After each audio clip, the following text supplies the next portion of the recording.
really it's a system that is not religious anymore. I think religion isn't religious. I know that sounds crazy, but I'm going to have to go down like this really nutty tangent for a moment. That religion isn't religious. It just becomes a bureaucracy. It just becomes this thing, that this complicated tangle of following things that lead you nowhere. It's like the cul-de-sac thing. I was thinking about this book called The Dip, which I love that book. I recommend it. It's a small book. I may even have it around here somewhere. It's written by Seth Godin, and I mentioned that before. I emphasize Godin, Godin. Seth Godin. He wrote a book called The Purple Cow, which I haven't read, but I have read the one called All Marketers Are Liars. A great book. You know, he talks about business and leadership and things like that, and about knowing when to quit. Which, by the way, I'm not going to quit YouTube. I know there are a lot of people who like me. I'm surprised that many people actually like my videos. And that's why I keep making them, because I know that there are people who will watch and they will listen to what I have to say. But I learned a lot of stuff in life. Is that sometimes you go through things that are difficult, but you have to keep moving forward. And you have to have a sense of inspiration. And I think religion at one time actually was a valid thing. I think a long, long time ago it was valid. And you have to look at it from the perspective of when it first started, when religions were fresh, when they were new, when they were as new as our modern technology is new to us. It was inspiration. You have to, and I would suggest to anybody, even if you don't believe in God, think about what it had to be like for people back then. But it's kind of gotten to be old. It just got to be this thing that is no longer freeing people, but it's enslaving people. Because it's built on things that we've grown past. Back when we didn't know how diseases started, when we didn't know all the natural phenomena, when people couldn't predict the weather, for example, and you might be somewhere where a hurricane hits or a big storm hits or a blizzard or something. People had a lot of fears, and they had to find some way to deal with these fears, because the fear could be overwhelming.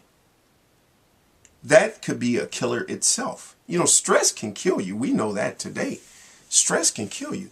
And religion worked. It worked. It helped people to cope with the uncertainties, and it helped people to cope with the unknown. But now we've grown past a lot of that stuff. We've gained a lot of knowledge about the world. We have a better understanding of things. But yet, there are people still stuck in this old system that really is built on a fear, a kind of fear that we should have grown past. A long time ago, I used to, and I mentioned this many times on my videos, that I used to suffer from anxiety attacks. I used to go through a lot of fear. And it was because I didn't get out and explore the world and explore possibilities. I think that when we start looking at what's possible for us and what we could do, and we start actualizing our potential, then our fear becomes less and less. You can never get rid of fear in your life, absolutely. You can never totally get rid of all fear and totally get rid of all anxiety. But I think you can do a great job of reducing the fear. You don't have to be afraid of the unknown. You don't have to be afraid of uncertainty and cling to fantasy ideals about things.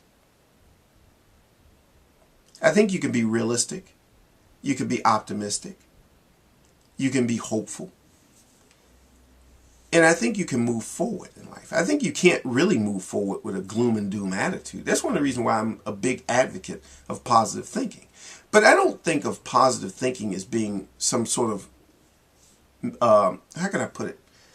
It's not, positive thinking to me isn't magic thinking. And there's this concept, you know, you can look it up. There's a thing called magical thinking, where people think that if they think positive, somehow it affects the physical world.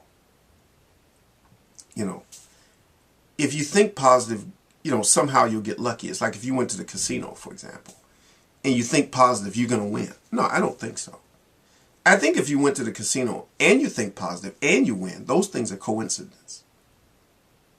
Those are coincidental truths. It's not a cause-effect thing. Yeah, you can think positive, and walk down the street and find $100. But you didn't find $100 because you were thinking positive. You could be thinking negative and walk down the street and find $100.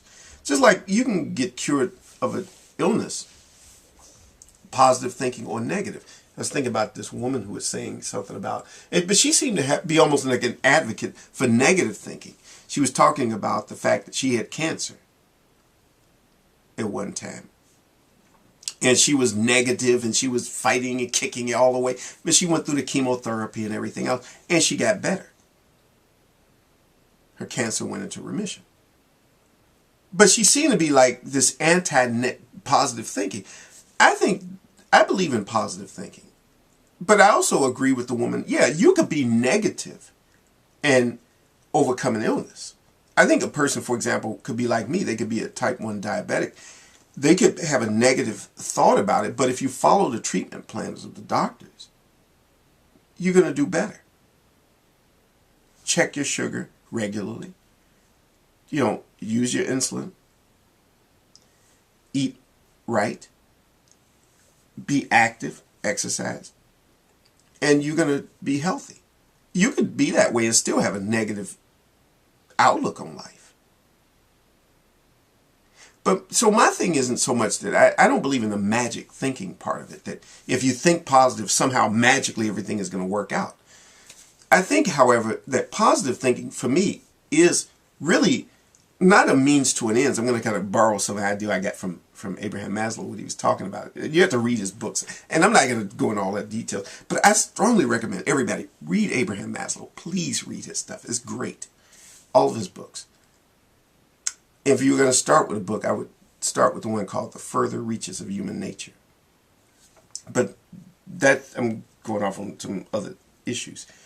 What's important is that I don't think that positive thinking is magic thinking.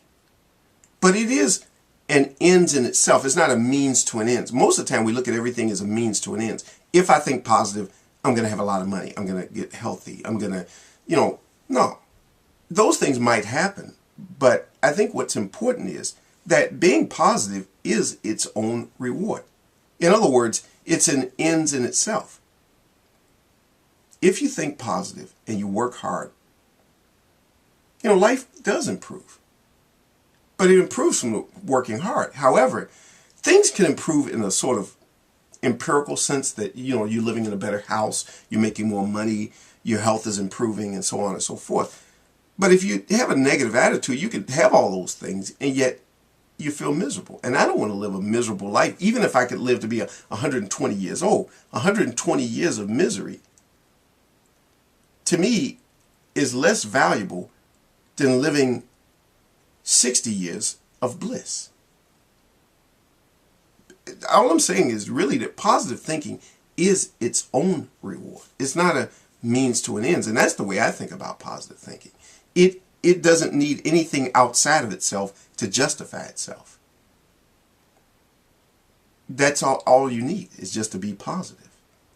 Yes, and do the other things for those reasons. So it's not like either you be positive or you work toward making your life better. No, you can be positive and work toward making your life better. In other words, these things can work side by side. Positive attitude and working to make life better. That's what I advocate. So I'm a strong advocate for positive thinking. So you're going to hear a lot of positive thinking videos. So if you don't really like positive thinking or positive attitude, it might be a good idea not to watch any more of my videos, because I'm always going to talk positive because I believe in it. I'm of the religion of positive thinking. So you're going to get a lot of that in the future.